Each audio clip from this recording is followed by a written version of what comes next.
다 함께 사도신경하심으로 우리 신앙을 고백하겠습니다. 나는 전능하신 아버지 하나님 천지의 창조주를 믿습니다. 나는 그의 유일하신 아들 우리 주 예수 그리스도를 믿습니다.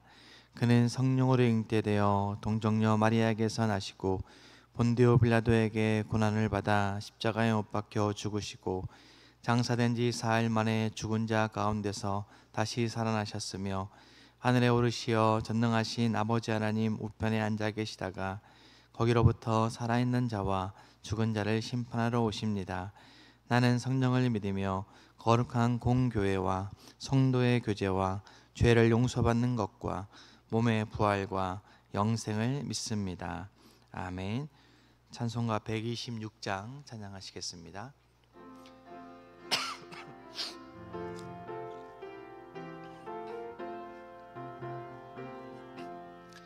건사 찬송하기를 거룩하신 구주께 영광 돌려보내세. 구주 오늘 나셨네. 크고 작은 나라들 기뻐와 답하여라. 영광 받을 왕의 왕 베들레헴 나신 주. 영광 받을 왕의 왕 베들레헴 나신 주. 오늘 나신 예수는 하늘에서 내려와 전혀 몸에 나셔서 사람 몸을 입었네. 세상 모든 사람들 영원하신 주님께 영광 돌려보내며 높이 찬양하여라. 영광 돌려보내며 높이 찬양하여라. 이로우신 예수는 평화의 왕이시고 세상 빛이 되시며 우리 생명 되시네. 죄인들을 불러서 거듭나게 하시고 영생하게 하시니 왕께 찬양하여라. 영생하게 하시니 왕께 찬양하여라.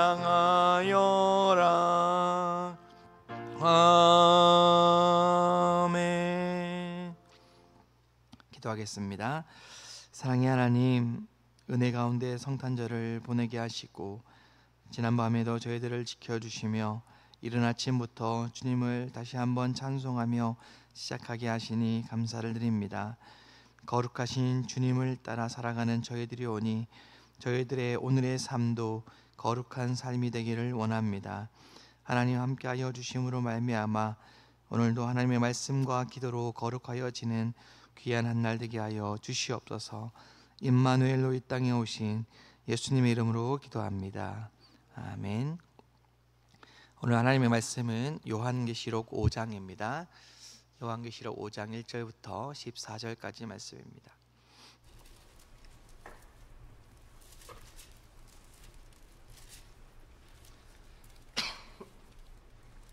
신약 403쪽에 있습니다. 요한계시록 5장 1절부터 14절까지 말씀, 저 여러분이 한 절씩 교독하겠습니다.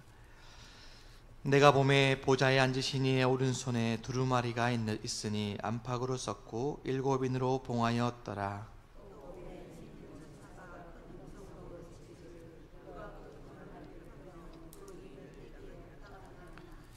하늘 위에나 땅 위에나 땅 아래에 능히 그 두루마리를 펴거나 보거나 할 자가 없더라.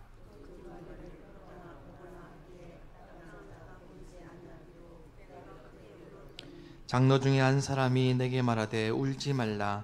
유대 지파의 사자 다윗의 뿌리가 이겼으니 그 두루마리와 그 7인을 떼시리라 하더라.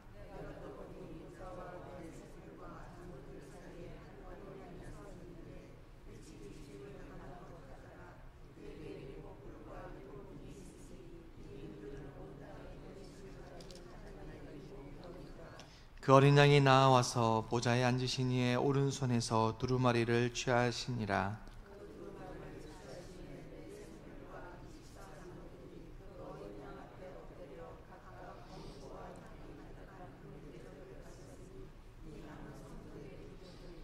그들이 새 노래를 불러 이르되 두루마리를 가지시고 그 인봉을 떼기에 합당하시도다. 일찍이 죽임을 당하사 각 족속과 방언과 백성과 나라 가운데에서 사람들을 피로 사서 하나님께 드리시고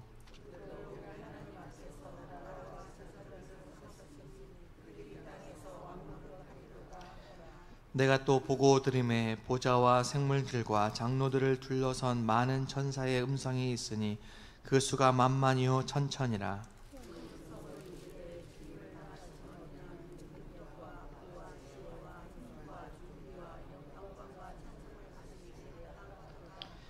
내가 또 들으니 하늘 위에서와 땅 위에와 땅 아래와 바다 위에와 또 그 가운데 모든 피조물이 이르되 보좌에 앉으신 이와 어린 양에게 찬송과 존귀와 영광과 권능을 세세토록 돌릴지어다 하니 내 생물이 이르되 아멘 하고 장로들은 엎드려 경배하더라. 아멘. 에바다 찬양대가 하나님께 찬양 드리겠습니다.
귀한 찬양 하나님께서 영광 받으신 줄 믿습니다.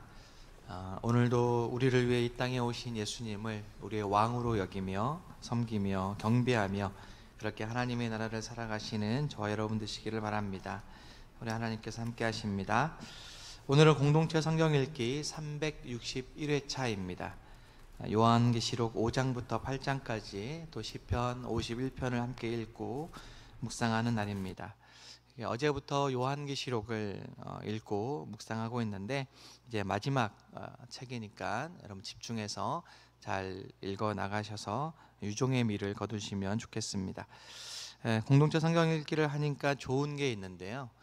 특별하게 내가 좋아하는 책만 읽지 않고 전체 성경을 골고루 읽을 수 있다라는 겁니다.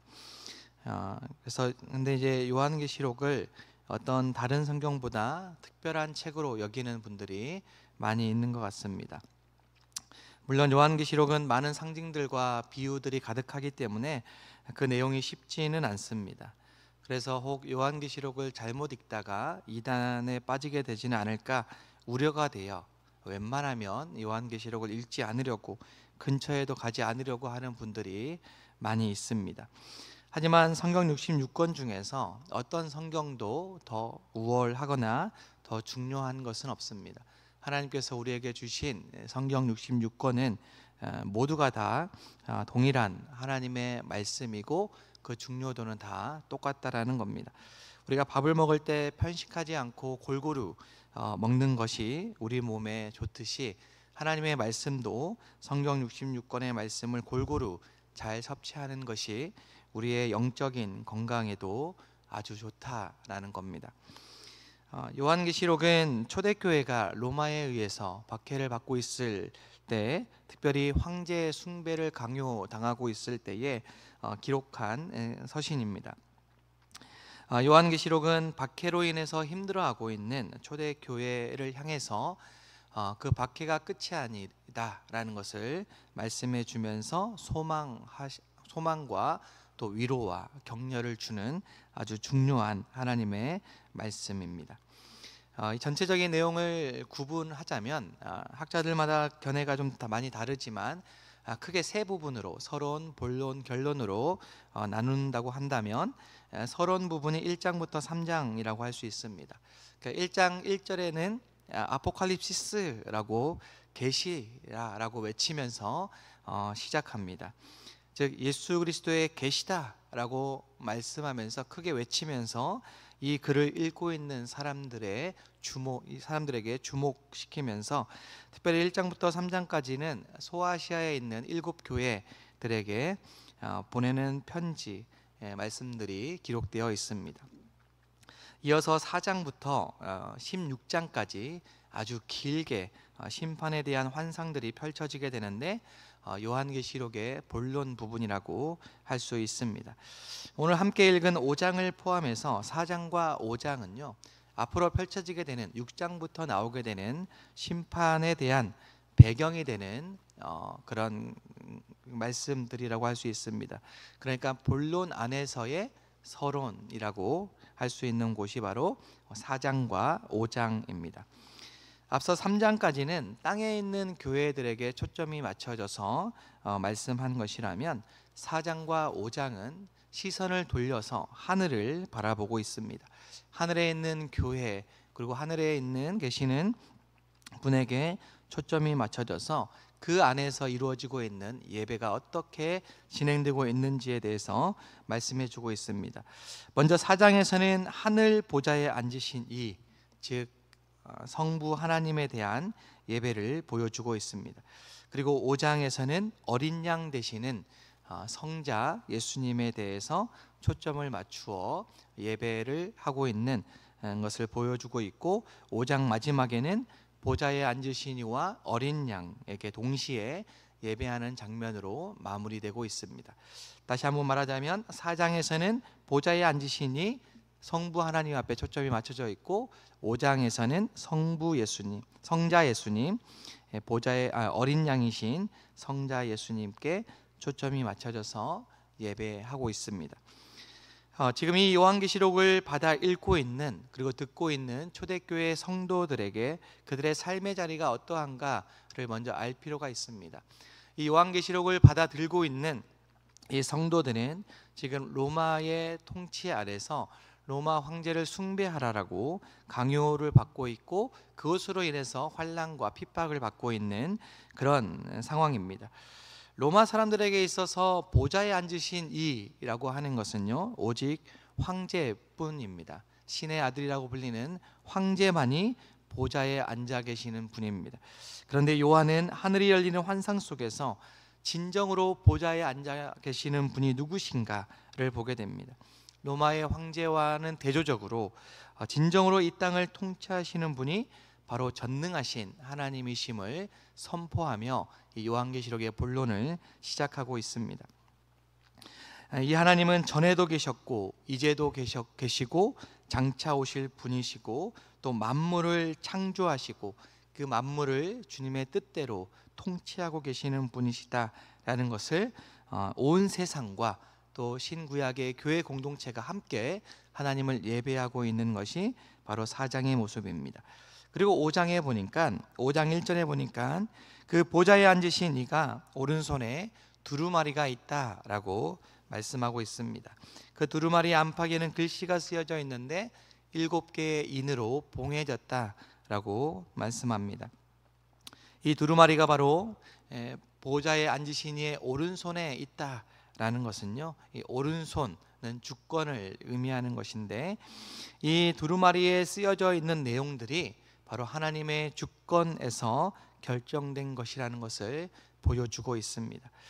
이 두루마리에 쓰여진 내용들은 앞으로 펼쳐지게 되는 그런 심판의 내용들이 나타나게 되는데 이 심판은 교회를 향한 심판이 아니라 바로 세상 나라들에 대한 심판입니다.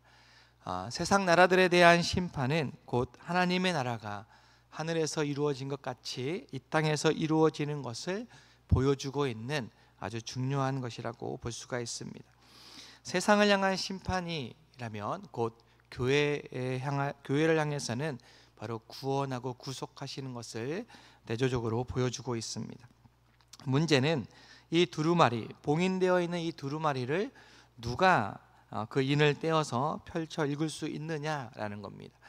요한이 그 두루마리를 보고 주변을 살펴보았을 때에 그 두루마리를 펴거나 보거나 할 합당한 자가 없어 보였다라는 겁니다. 그래서 참담하여 울고 있을 때에 장로 중에 한 사람이 울지 말라라고 말합니다. 그러면서 유대 지파의 사자 다윗의 뿌리가 이겼으니 그 두루마리와 7인을 떼실 것이다 라고 가르쳐 줍니다. 여기서 말하는 유대 지파의 사자, 다윗의 뿌리라고 하는 표현이 나오는데 이 유대 지파의 사자라고 하는 표현은 창세기 49장에 나오는 유다를 향한 야곱의 예언을 배경으로 하는 표현이라고 할 수 있습니다. 창세기에 야곱은 죽음을 앞두고 12명의 아들들을 향해서 예언합니다. 특별히 넷째 아들인 유다에 대해서 49장 9절 10절에서 이렇게 예언하고 있습니다. 세 번역으로 보면요, 유다야 너는 사자 새끼 같을 것이라. 나의 아들아 너는 움킨 것을 찢어 먹고 굴로 되돌아갈 것이다. 엎드러지고 움크리는 모양이 수사자 같기도 하고 암사자 같기도 하니 누가 감히 범할 수 있으랴. 10절에 임금의 지휘봉이 유다를 떠나지 않고 통치자의 지휘봉이 자손 만대까지 이를 것이다. 권능으로 그 자리에 앉을 분이 오시면 만민이 그에게 순종할 것이다 라고 유다를 향해서 예언합니다. 메시아에 대한 예언이 바로 유다 지파에서 나올 것이다 라는 것을 예언하고 있는 대목입니다. 또 다윗의 뿌리라고 하는 것은 이사야 11장의 예언을 배경으로 한 표현이라고 할 수 있습니다. 이사야 11장 10절에 보면 그날이 오면 이새의 뿌리에서 한 싹이 나서 만민의 깃발로 세워질 것이며 민족들이 그를 찾아와 모여들어서 그가 있는 곳이 영광스럽게 될 것이다 라고 예언하고 있습니다. 이새는 다윗의 아버지이기 때문에 다윗의 후손이라고 할 수 있습니다. 유다 지파의 사자, 다윗의 뿌리라고 하는 표현은 유대인들에게 있어서는 아주 강력한 그런 메시아의 모습을 보여주고 있습니다. 그래서 유대인들은 마치 동물의 왕 사자와 같이 또 온 이방 나라들을 정복하고 하나님의 나라를 세웠던 다윗과 같이 그렇게 강력한 메시아가 이제 곧 오시게 될 것이다 라는 것을 갈망하고 있습니다. 요한도 그렇게 장로들에게 듣습니다. 그런데 6절에 보니까 이렇게 말씀하고 있습니다. 내가 보니 보좌와 내 생물과 장로들 사이에 한 어린 양이 서 있는데 일찍이 죽임을 당한 것 같더라 라고 말씀합니다. 요한이 들은 것은 유대 지파의 사자이고 다윗의 뿌리인데 그가 직접 본 것은 사자의 모습이 아니라 어린 양의 모습이라는 겁니다. 그것도 죽임을 당한 것 같이 아주 연약해 보이는 정도가 아니라 아무것도 할 수 없어 보이는, 마치 죽은 것 같이 보이는 그런 모습입니다. 이것은 바로 십자가에 달려 죽으신 예수 그리스도를 보여주고 있습니다. 어린 양처럼 제물이 되셔서 십자가에 달려 죽으신 예수님의 모습은 마치 세상 사람들이 보기에는 패배자의 모습처럼 보입니다. 하지만 예수님은 십자가의 죽으심으로 인하여, 그리고 부활하시고 승천하심으로 인하여 죄와 사망을 이기시고 승리하신 하나님이심을 보여주고 있습니다. 그 어린 양 되신 예수님은 보좌에 앉으신 이의 오른손에서 두루마리를 취하게 되십니다. 이제 본격적으로 이 세상을 심판하시고 하나님의 나라를 완성해 나가시는 그런 모습이 그려지게 됩니다. 지금부터는 이 역사를 움직여가는 키가 바로 죽임당하신 어린 양 예수 그리스도께 있다라는 것을 보여주고 있습니다. 그렇기 때문에 우리 예수님은 보좌에 앉으신 하나님과 함께 찬양과 경배를 받으시기에 합당하신 분이라는 겁니다.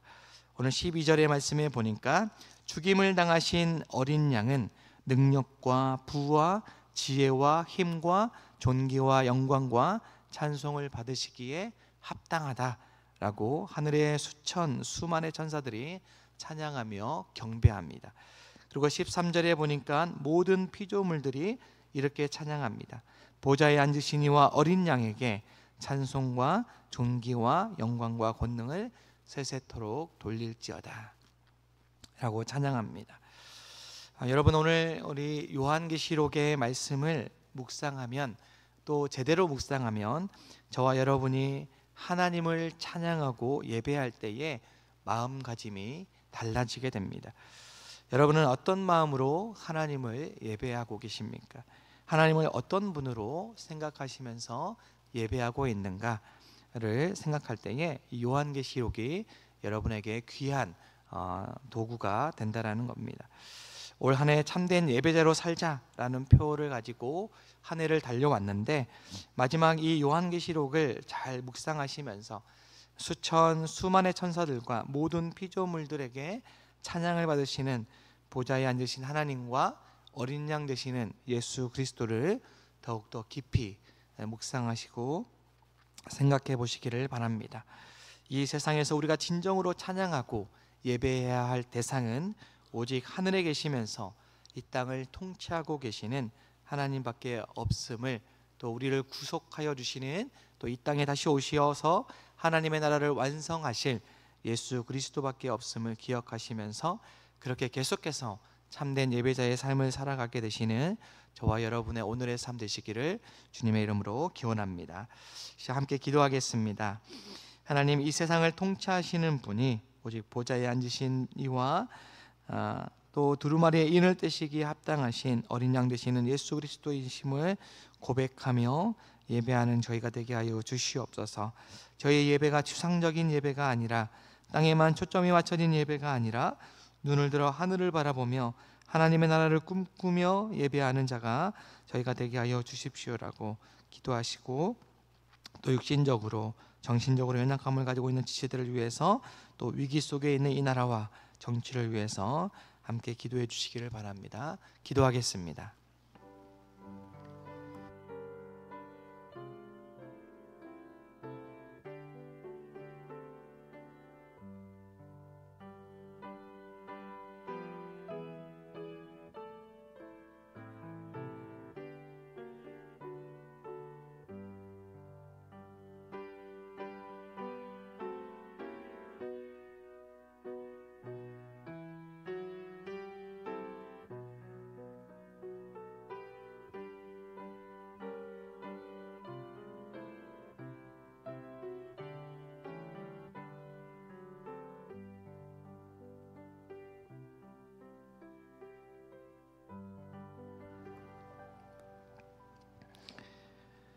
사랑의 하나님, 이 아침에 하나님의 말씀을 묵상하면서 우리가 어떻게 하나님을 예배할지에 대해서 생각하게 하시고 묵상하게 하시니 감사를 드립니다.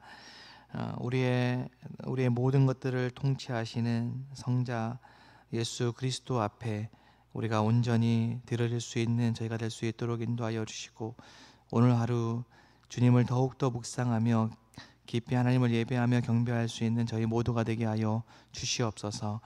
이 시간에도 여러 가지 연약함을 가지고 주님 앞에 간구하는 주의 백성들이 있습니다. 작은 신음소리에도 응답하시는 주님께서 저희의 기도를 들어주시고 응답하여 주심으로 말미암아 영광 받아 주시옵소서. 이 나라와 정치가 어떻게 흘러가야 될지 막막한 가운데 있습니다. 주님께서 길이 되어 주셔서 이 모든 것들을 정리하여 주시고 하나님의 나라로 귀하게 쓰임받는 대한민국 될 수 있도록 인도하여 주시옵소서. 오늘 하루에 한영의 모든 성도들의 삶을 주님 앞에 맡겨드리오며 간구하오니 주님 함께하여 주시옵소서. 예수님의 이름으로 기도합니다. 아멘. 하늘에 계신 우리 아버지, 아버지의 이름을 거룩하게 하시며 아버지의 나라가 오게 하시며 아버지의 뜻이 하늘에서와 같이 땅에서도 이루어지게 하소서. 오늘 우리에게 일용할 양식을 주시고 우리가 우리에게 잘못한 사람을 용서하여 준 것 같이 우리 죄를 용서하여 주시고 우리를 시험에 빠지지 않게 하시고 악에서 구하소서. 나라와 권능과 영광이 영원히 아버지의 것입니다. 아멘.